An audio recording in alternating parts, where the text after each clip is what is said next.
Hindi kasalanan ang dumistansya at lumayo sa kamag-anak, lalo na kung hindi naman pamilya at kaduguang turing sa'yo. Alam mo ba, may mga pagkakataon talaga sa buhay na kailangan nating gawin ang mahirap na desisyon para sa ating sarili.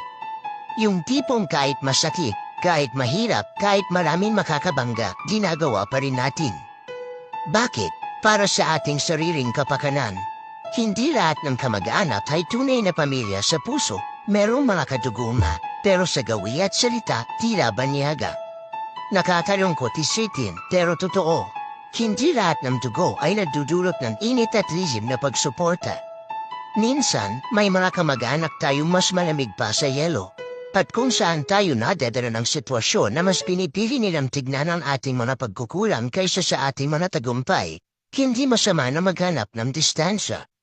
Hindi ito pagtakas o pag-iwas. Ito ay pag-aalaga sa sarili. Dumistansya, pero hindi dahil may galit sa puso, kundi dahil gusto natin mahanap ang ating espasyo, ang lugar kung saan mas makikilala natin ang ating sarili at makakahanap ng tunay na kahulugan ng salitang pamilya.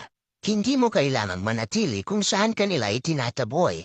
Sa tamang distansya, baka doon mo makita ang totoong halaga mo.